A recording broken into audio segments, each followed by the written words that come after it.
The champagne flute slipped from my fingers and shattered against the kitchen tile, sending crystal shards across the floor like tiny daggers. "Oh my," Vivian said, not moving to help as I crouched down to collect the pieces. "Pregnancy makes us all so clumsy, doesn't it? Though I suppose there's plenty of time to admit things before the baby comes. My name is Iris, and I should have known right then that my baby shower was going to be a disaster." "What do you mean by that?" I asked, still on my hands and knees, blood beading where a shard had nicked my palm. Vivian smoothed her perfectly styled silver hair and adjusted the pearl necklace that probably cost more than my car. "Oh, nothing specific, dear. Just that pregnancy has a way of bringing out the truth in people. Eventually." The way she said eventually made my skin crawl. I stood up, cradling the broken glass in my cupped hands, trying to keep my voice steady. "I'm not sure what you're implying." "I'm not implying anything." She smiled that cold smile I'd grown to hate over the past 4 years of marriage to her son. "I'm simply saying that secrets have a way of coming out, especially when there's a baby involved. People talk, you know. They wonder about timing, about circumstances." Before I could respond, Solstice burst through the kitchen door carrying an armload of pink and gold balloons. "Iris, there you are. I've been looking everywhere for—" She stopped short, taking in the scene. The broken glass in my hands, Vivian's satisfied smirk, my pale face. "What's going on?" "Just a little accident," Vivian said sweetly. "Iris was telling me how excited she is for everyone to finally meet the father today." The words hit me like a slap. Solstice's eyes widened, and I saw her jaw clench. She'd been my best friend since college, and she knew exactly what Vivian was doing.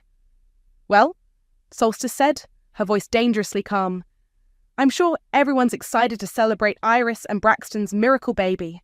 After everything they've been through." Vivian's smile faltered for just a second. "Of course, though miracles do come in many forms, don't they?" I dumped the glass shards into the trash with more force than necessary. "Where's Braxton?" "Setting up the gift table with his father," Vivian replied. "Such a devoted husband, always so eager to please." She paused, letting that sink in. "I do hope he's prepared for today. Sometimes these family gatherings can be revealing." Solstice stepped closer to me, her presence a shield against Vivian's poison. "The guests are starting to arrive. Maybe we should focus on celebrating instead of whatever this is." "This is just a mother-in-law getting to know her daughter-in-law better," Vivian said, but her eyes were ice cold. "After all, we're going to be family for a very long time.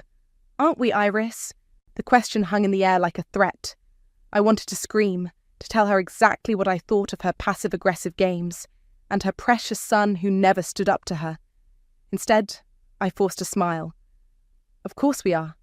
"Wonderful." Vivian clapped her hands together. "Now, I should go check on the decorations. I want everything to be perfect for today's revelations." She glided out of the kitchen, leaving behind the scent of expensive perfume and malice. Solstice immediately grabbed my shoulders. "What the hell was that about?" I shook my head, not trusting my voice. Through the kitchen window, I could see guests arriving on the lawn. My sister Sydney was directing people toward the gift table, her dark hair catching the sunlight. Jorge was setting up his camera equipment, probably getting ready to capture what Vivian clearly hoped would be my humiliation. "Iris, talk to me." "She knows," I whispered. "Knows what?" I looked at my best friend, this woman who'd held my hand through every doctor's appointment, every negative pregnancy test, every crushing disappointment. She'd been there when the fertility specialist delivered the news that changed everything. She'd watched me make the hardest decision of my life. She knows about Braxton. Solstice's face went white. How could she possibly? I don't know, but she does. I pressed my hand to my swollen belly, feeling the baby kick as if sensing my distress. And she's planning something. Through the kitchen door, I could hear Vivian's laugh ringing out across the yard, bright and sharp as the broken glass I'd just thrown away. "Smile, everyone. This is going to be such a beautiful memory." Jorge's camera clicked rapidly as I forced my face into what I hoped looked like joy. Vivian had positioned herself right next to me on the white wicker love seat, her arm draped possessively around my shoulders like we were the best of friends. "Isn't she just glowing?" Vivian announced to the crowd of 30-something women scattered across the backyard. 7 months along and absolutely radiant, though I do think she's carrying rather high, don't you, Margaret? Margaret, one of Vivian's country club friends, tilted her head like she was examining a painting. Oh yes, definitely high. My grandmother always said that meant... It means nothing, Solstice interrupted, appearing at my elbow with a plate of mini quiches. Old wives' tales are just that. Tales? Vivian's laugh tinkled like wind chimes. Of course, dear. Though sometimes the old wives knew more than we give them credit for. I caught Sydney's eye across the yard. She was standing near the beverage table, her arms crossed, watching Vivian with the same expression she'd worn when we were kids, and someone was picking on me at school. Ready to fight. Where's Braxton? Asked my cousin Emma, looking around. I haven't seen him since we got here. Oh, he's around somewhere. Vivian waved dismissively. You know how men are at these things. Probably hiding in the garage with Robert, talking about sports or cars or whatever it is they discuss when they want to avoid baby talk. Actually, Eloise said quietly from her spot on the porch steps, he's been in the kitchen for the past 20 minutes, just standing there. All eyes turned to Braxton's younger sister. She looked uncomfortable, picking at the hem of her sundress. Unlike her mother, Eloise had always been kind to me, though she rarely spoke up when Vivian was holding court. Standing there doing what? Solstice asked. Eloise shrugged. Just staring out the window. Dad tried to talk to him, but he just kept saying he needed a minute.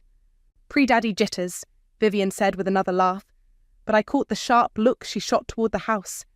Perfectly normal, though some men handle the pressure better than others. What pressure? Emma asked. It's a baby shower, not a board meeting.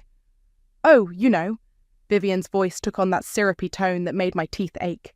The pressure of expectations, of living up to certain standards, of proving yourself worthy of the family name. Margaret nodded sagely. My Harold was the same way, worried he wouldn't measure up as a father.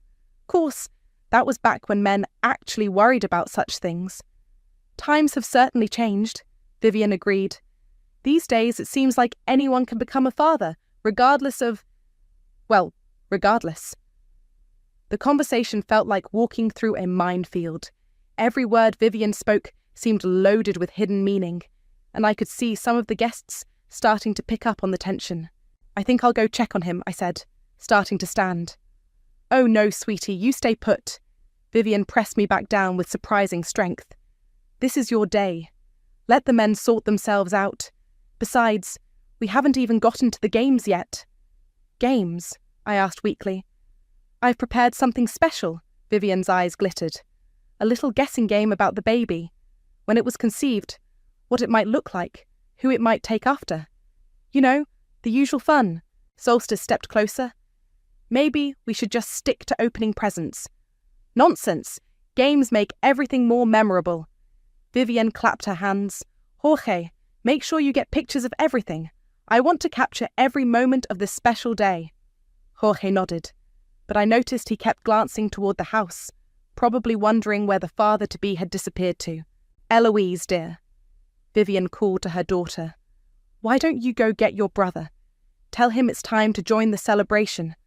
After all, this is his big day too. Eloise hesitated.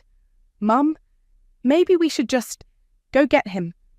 Vivian's voice carried a steel edge that made everyone fall silent. Eloise stood up reluctantly and headed toward the house. As she passed my chair, she leaned down and whispered, I'm sorry. Sorry for what? I asked, but she was already walking away. Now then, Vivian turned back to the group with renewed energy.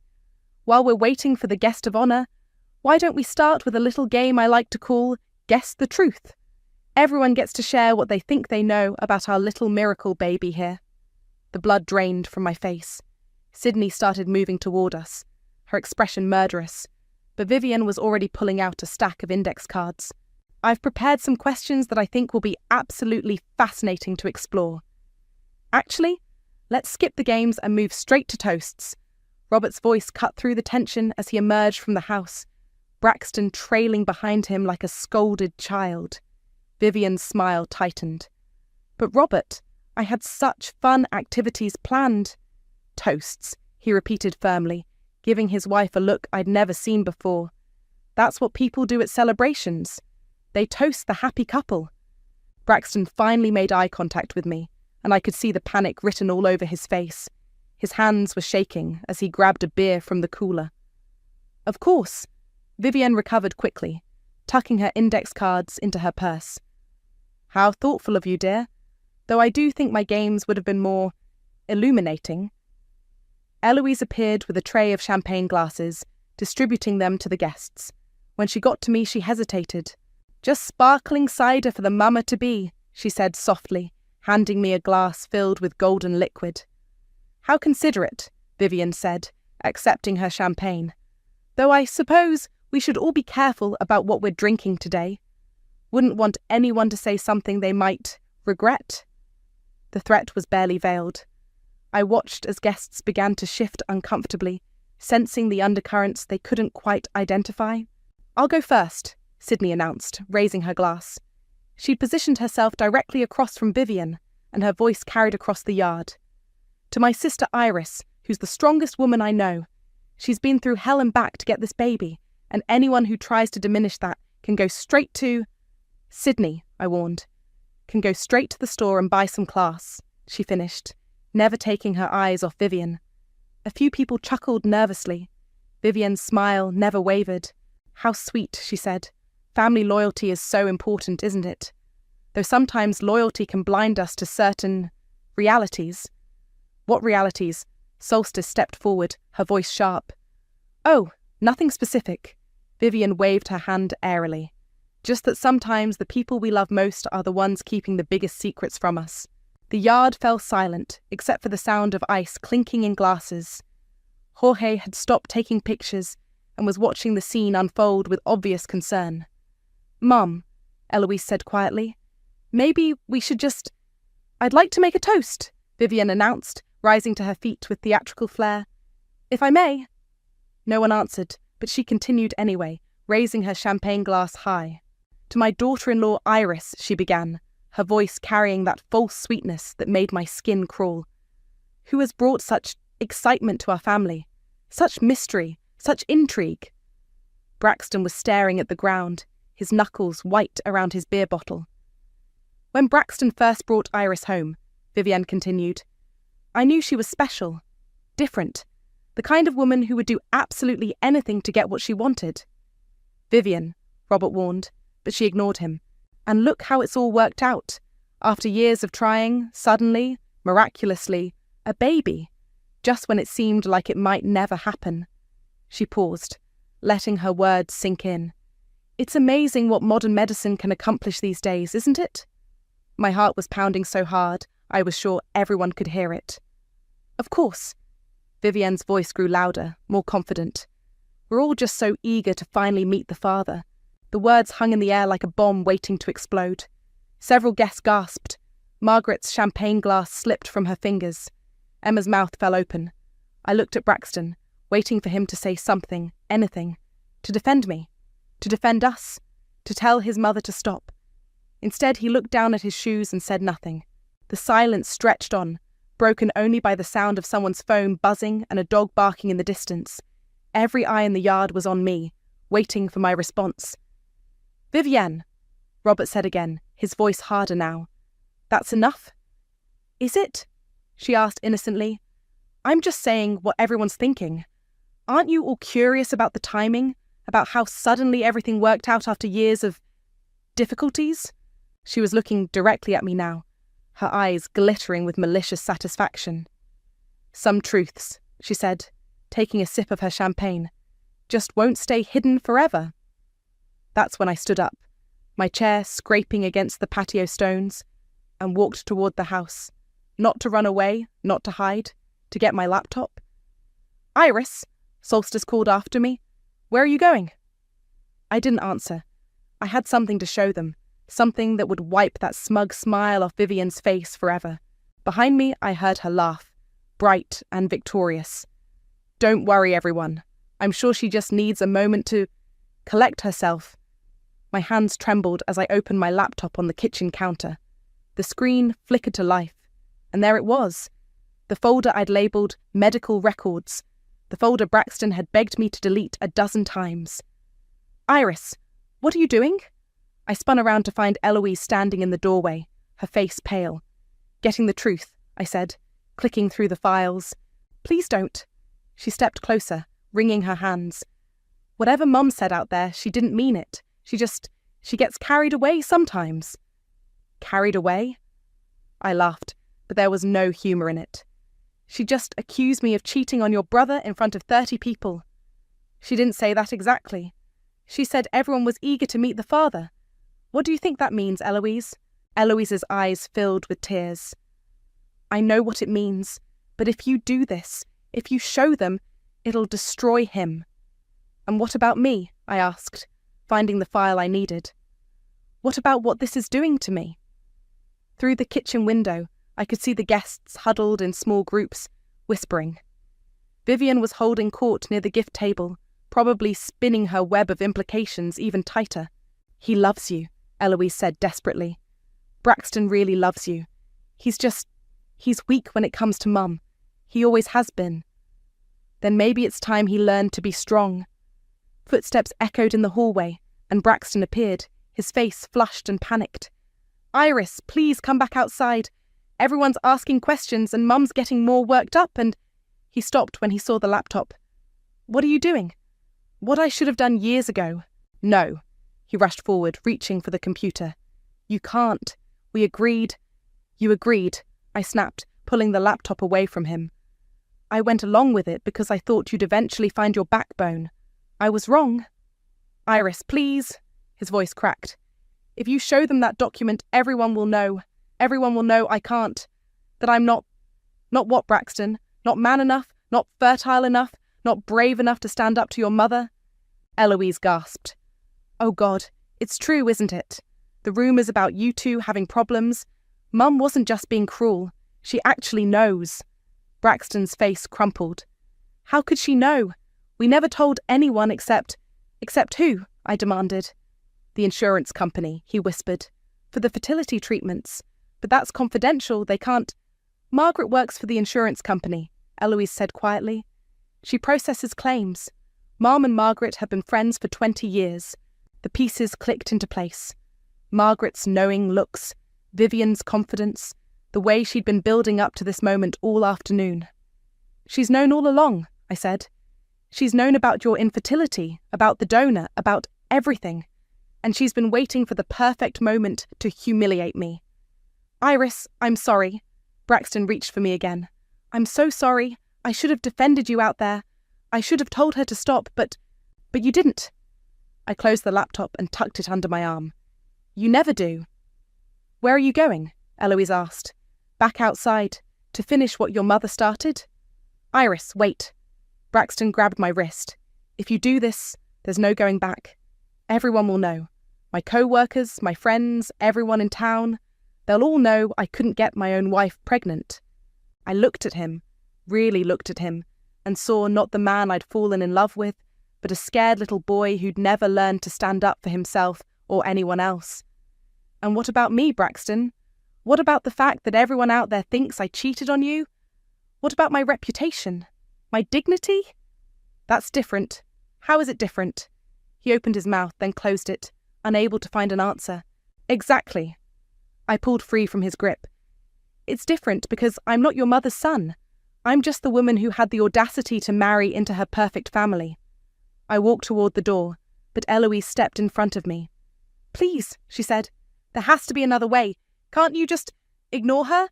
Let it blow over? Let it blow over? I stared at her in disbelief. Your mother just publicly questioned my fidelity at my own baby shower, in front of my family, my friends, my co-workers, and you want me to let it blow over?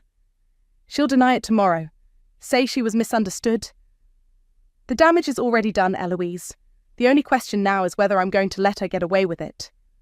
I pushed past her and headed for the back door, my laptop clutched against my chest like armour. Behind me, I heard Braxton whisper, God help us all. The conversations died the moment I stepped back onto the patio, laptop in hand. 30 pairs of eyes tracked my movement as I walked across the yard, my heels clicking against the stone path. "There she is!" Vivian called out cheerfully, as if nothing had happened. "We were just wondering if you were feeling all right, dear. Pregnancy can be so overwhelming." "I'm fine," I said, setting my laptop down on the gift table next to the projector Jorge had set up for the slideshow of baby photos we'd planned. "What's that for?" Margaret asked, eyeing the computer nervously. "Just something I wanted to share with everyone," I replied, opening the laptop and connecting the HDMI cable. Vivian's smile faltered slightly. "Oh, how lovely. More baby pictures. Though I thought Jorge was handling the photography today." "Not pictures," I said, powering up the projector. "Documents." The word hung in the air like a thunderclap. Several guests exchanged worried glances. Sydney moved closer, positioning herself where she could see both me and Vivian. "Documents?" Robert asked, his voice tight. "What kind of documents?" "The kind that tell the truth," I said, navigating to the folder on my desktop. "Iris." Braxton appeared beside me, his face ashen. "Please, think about what you're doing." "I have thought about it." I looked up at him, then at the crowd of people watching us. "For 3 years, I've thought about it. Every time your mother made a snide comment, every time she questioned my worthiness, every time she implied I wasn't good enough for this family." "That's not—" Vivian started. "Every time," I continued, my voice growing stronger. "She made me feel like I had to prove myself, like I had to earn my place, like I was some kind of fraud." "Honey, you're being dramatic," Vivian said, but her voice had lost its confident edge. "I never said any of those things." "You didn't have to say them. You implied them. You whispered them. You made sure everyone around you understood exactly what you thought of me." Solstice stepped forward. "Iris, whatever you're about to do, I'm with you." "So am I," Sydney added, crossing her arms and glaring at Vivian. "This is ridiculous." Vivian laughed, but it sounded forced. "All this drama over a simple toast. I was just being playful." "Playful?" Emma spoke up from the back of the crowd. "You basically accused her of cheating." "I did no such thing." "You said we were all eager to meet the father," Margaret said quietly. "What else could that mean?" Vivian's face flushed red. I meant we were excited about the baby, about meeting the baby. You're all twisting my words." "Are we?" I asked, my finger hovering over the mouse. The projector hummed to life, casting a bright white rectangle on the portable screen Jorge had set up. "Iris, don't," Braxton pleaded. "Please, we can work this out privately. We don't need to air our business in front of everyone." "Your mother didn't seem to think privacy was important when she was airing her suspicions in front of everyone." "I wasn't airing anything," Vivian snapped, her composure finally cracking. "I was making conversation." "Conversation?" Solstice laughed harshly. "You were being cruel." "I was being honest. Someone needs to ask the hard questions around here." The crowd stirred uneasily. Jorge had stopped taking pictures and was watching the scene unfold with obvious discomfort. "What hard questions?" Robert demanded, turning to face his wife. "What are you talking about, Vivian?" "Oh, don't act like you don't know," she shot back. "Don't act like you haven't wondered about the timing, about how convenient it all was." "Convenient?" I asked. "Years of trying, years of disappointment, and then suddenly, miraculously, you're pregnant, right when it looked like Braxton might never give us grandchildren?" The accusation hung in the air like poison gas. Several guests gasped. Emma's hand flew to her mouth. "Mum, stop," Eloise said, tears streaming down her face. "Please just stop." "Stop what? Stop asking questions. Stop wanting to protect my son." "Protect him from what?" Sydney stepped forward, her voice dangerous. "From his wife? From the mother of his child?" "From making a fool of himself," Vivian exploded. "From being taken advantage of by someone who would do anything to get what she wanted." The silence that followed was deafening. Even the birds seemed to have stopped singing. I looked around at the faces staring back at me. Some shocked, some sympathetic, some hungry for drama. Then I looked at Braxton, who was standing there like a statue, saying nothing, doing nothing, protecting nothing. "You want the truth?" I asked. my voice carrying across the yard. You want to know about timing and convenience and miracles? I clicked the mouse, and the first document appeared on the screen. Vivian's mouth fell open when she saw the doctor's signature at the bottom. The medical report filled the screen in stark black and white. At the top, in bold letters, Male Fertility Assessment, Braxton Gibson. Below that, a series of clinical terms and numbers that painted a devastating picture. Sperm count, less than 1 million per milliliter. Normal range, 15-200 million. Motility, 5%. Normal range, 40% or higher. Morphology, 2% normal forms. Normal range, 4% or higher. At the bottom, in Dr. Harrison's unmistakable handwriting, patient presents with severe oligoasthenoteratozoospermia. Natural conception probability, less than 1%. Recommend immediate consultation for donor insemination or adoption. The silence was absolute. You could have heard a pin drop on the grass. "Oh my God," Margaret whispered, her hand covering her mouth.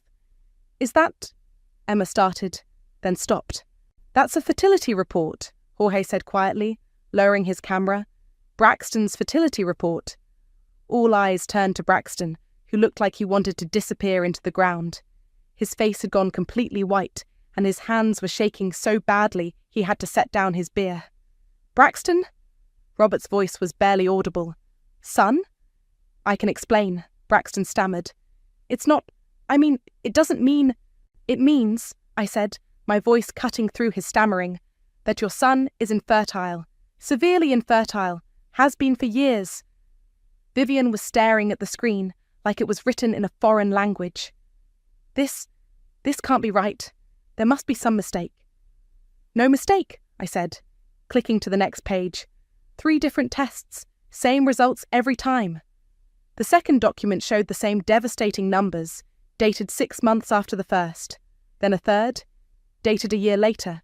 "But the baby—" Vivian's voice was barely a whisper now. "If Braxton can't, then how—" "Donor insemination," Solstice said clearly. "It's a common procedure for couples dealing with male infertility." "Donor?" Margaret's voice cracked. "You mean—" "I mean," I said, looking directly at Vivian, "that you've spent the last hour questioning the paternity of a baby that was conceived through a medical procedure, a baby that your son desperately wanted, a baby that we went through hell to conceive." Vivian's face cycled through a dozen emotions: shock, confusion, embarrassment, and finally, desperate anger. "You're lying," she said, but her voice lacked conviction. "This is fake. You made this up to embarrass me." "Mom," Eloise said softly, "look at the doctor's signature. Look at the letterhead. This is real." "It's not real." Vivian's voice rose to a shriek. "She's trying to make me look bad. She's trying to turn everyone against me." "You did that yourself," Sydney said coldly. "I was protecting my family." Vivian spun around, addressing the crowd. "I was asking legitimate questions. Any mother would do the same." "Any mother would support her son," Robert said quietly. "Any mother would trust her daughter-in-law." "Trust her?" Vivian laughed hysterically. "She's been lying to us for months, pretending it was natural, pretending it was a miracle." "We never pretended anything," I said. "We just didn't think our private medical information was anyone else's business." "Private? You made it public the moment you got pregnant. You made it everyone's business." "No," Jorge said, his voice cutting through the chaos. "You made it everyone's business. About 5 minutes ago." He held up his phone, and I could see he'd been recording. On the small screen, Vivian's voice played back clearly. "We're all just so eager to finally meet the father." "You recorded that?" Vivian's face went pale. "I record everything at events," Jorge said. "It's my job, and that—" He gestured to his phone. "That sounded like an accusation to me." "Play it again," Emma said. Jorge rewound the recording. Vivian's voice filled the yard again, dripping with false sweetness and barely concealed malice. "Of course, we're all just so eager to finally meet the father." The implication was unmistakable. Several guests shook their heads in disgust. "I didn't mean—" Vivian started. "Yes, you did," I said. "You meant exactly what everyone heard. You wanted to humiliate me. You wanted to plant seeds of doubt about my fidelity. You wanted to make me look like a cheater and a liar. That's not the only liar here, I continued, is you. You've been lying about supporting this pregnancy. You've been lying about accepting me into this family. You've been lying about being happy for us. Vivian looked around desperately, searching for allies, but found only shocked faces and disappointed stares. I was protecting my son, she said weakly. From what? Robert asked. From happiness? From having the family he always wanted? From being made a fool of. The only fool here, Solstice said, is the woman who just destroyed her relationship with her son and daughter-in-law in front of 30 witnesses. Turn it off, Braxton said suddenly, his voice hoarse. Please, just turn it off. I looked at him. This man I'd married, this man who'd let his mother humiliate me in front of everyone we knew. Turn it off? The projector, the documents, all of it. Please. Now you want me to stop? I laughed, but there was no humour in it. Where was this concern when your mother was implying I was a cheater? I'm sorry, he said, and tears were streaming down his face now. I'm so sorry. I should have stopped her. I should have defended you. But you didn't. I know. I was scared. I was embarrassed. You were a coward, Sydney said bluntly. Several guests started gathering their purses and gifts, clearly uncomfortable with the family drama unfolding before them. But just as many stayed, transfixed by the spectacle. Don't you dare call my son a coward, Vivian snapped, finding her voice again. He's been through enough. This whole situation has been traumatic for him. Traumatic for him? I stared at her in disbelief. What about traumatic for me? What about the woman who's been enduring your passive-aggressive comments for 4 years? What about the woman who just got accused of adultery at her own baby shower? I never said adultery. You didn't have to, Emma called out from the crowd. We all heard what you meant. That's right, Margaret said quietly. Vivian, what you said was cruel. There's no other way to interpret it. Vivian whirled on her friend. This is your fault. You told me about the insurance claims, about the fertility treatments. I never told you to use that information to hurt anyone, Margaret shot back. I mentioned it in confidence, and you twisted it into something ugly. Ladies, Robert said, stepping between them. This has gone far enough. Has it? Eloise stood up from where she'd been sitting, her face streaked with tears. Has it really gone far enough, Dad? Because I don't think it has. Everyone turned to look at Braxton's sister. She was shaking, but her voice was steady. I'm tired of pretending, she said. I'm tired of walking on eggshells around Mom. I'm tired of watching her tear people down and then acting like she's the victim. Eloise, Vivian warned. No, Mum, I'm done. Do you know what you've done today? Do you have any idea? I was protecting... You were being cruel. Eloise's voice cracked. You humiliated Iris in front of everyone. You embarrassed Braxton. You made our entire family look toxic and dysfunctional. We are not dysfunctional. Look around. Eloise gestured to the chaos surrounding them. Half the guests have left. The other half are recording this on their phones. Jorge's got everything on camera. By tomorrow, everyone in town will know what happened here. That's not my fault. It's entirely your fault. Eloise was crying now, but she kept talking. You couldn't just be happy for them. You couldn't just accept that they found a way to have the baby they wanted.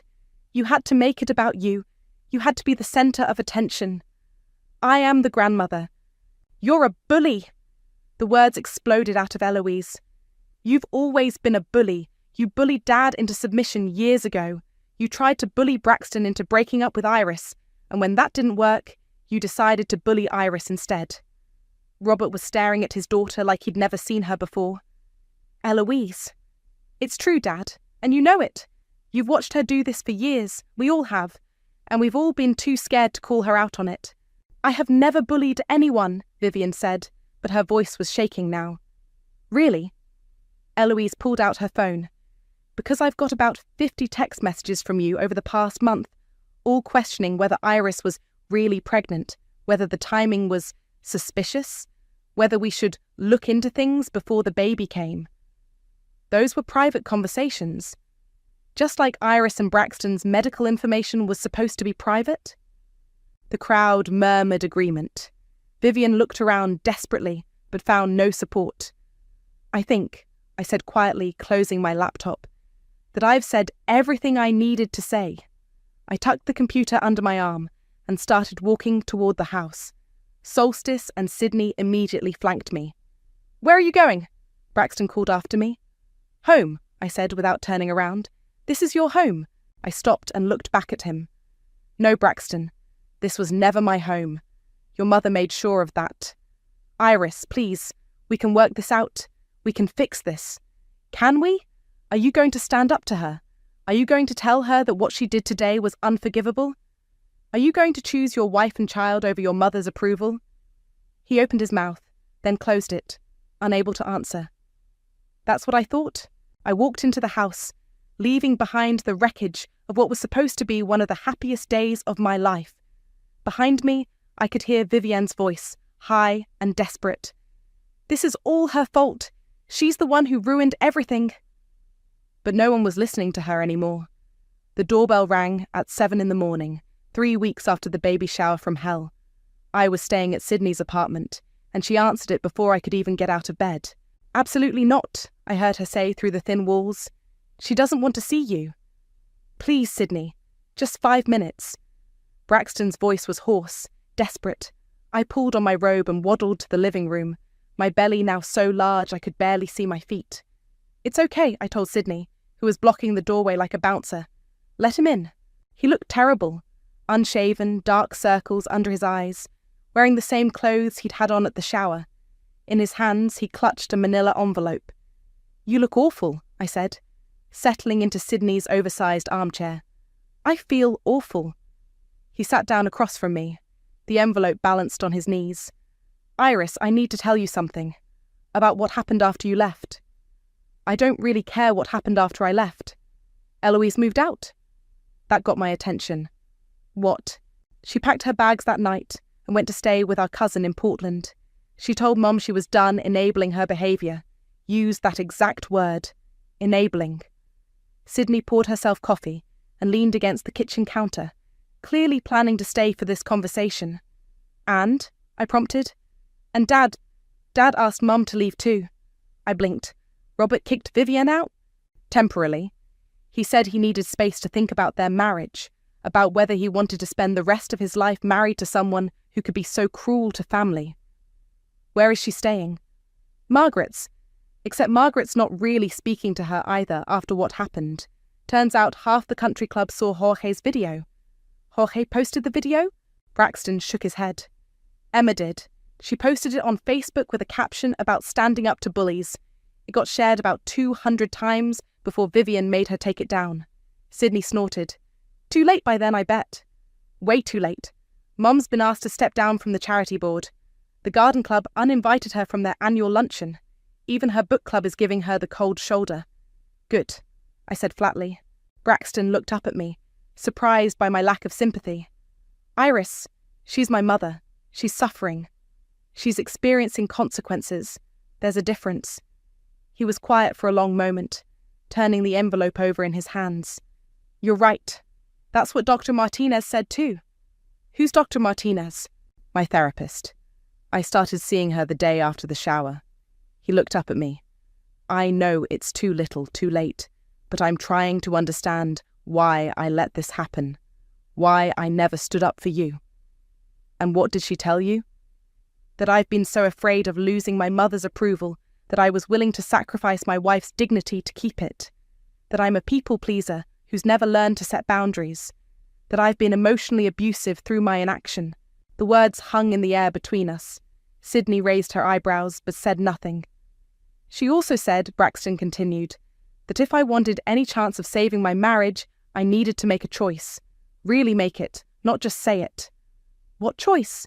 He held up the envelope. "I wrote Mum a letter, told her exactly what I thought about what she did to you. Told her that her behaviour was unacceptable and that if she ever wanted a relationship with me or our child, she needed to get serious help. Professional help. And I told her that if she couldn't do that, if she couldn't genuinely change, then she wouldn't be part of our lives. No visits, no phone calls, no relationship with her grandchild." I stared at him. "You gave your mother an ultimatum." "I chose my family, my real family, you and the baby." He leaned forward. Iris, I know I don't deserve forgiveness. I know I failed you in the worst possible way. But I'm asking, begging, for a chance to prove that I can be the husband you deserve. Sydney cleared her throat. What did Vivian say when she got the letter? She called me crying, saying I was being manipulated by Iris, that I was choosing an outsider over my own blood. Braxton's jaw tightened. So I hung up on her, and I haven't answered her calls since. That must have been hard, I said quietly. It was the easiest thing I've ever done, because for the first time in my life, I knew I was doing the right thing. The baby kicked hard against my ribs, as if responding to the tension in the room. I rubbed my belly absently. Iris, Braxton said, I'm not asking you to forgive me right away. I'm not asking you to come home today. I'm just asking for a chance to earn back your trust, to prove that I can be the partner you need. I looked at this man I'd married, this man who'd finally found his spine at 34 years old. Too late to save our marriage, maybe, but not too late to save our family. We'll start with counselling, I said finally, together. And you keep seeing Dr. Martinez. Hope flickered in his eyes. Does that mean? It means we'll see. One day at a time. Sydney smiled and poured another cup of coffee. Well, this is more interesting than my usual Tuesday morning. Braxton laughed. Actually laughed for the first time in weeks. Thank you, Iris. I won't let you down again. You better not, I said, but I was almost smiling too. Because next time, I won't just embarrass your mother at a party. I'll divorce you and take half of everything. Deal, he said immediately. Outside, I could hear the neighbourhood coming to life. Kids walking to school, dogs barking, normal people living normal lives. Maybe we could have that too, eventually. Maybe we could build something real from the ashes of what Vivian had tried to destroy. The baby kicked again, and I pressed Braxton's hand to my belly so he could feel it too. Our child, I said firmly, will never doubt that both parents are fighting for them. Never, he agreed, and for the first time in months I believed him.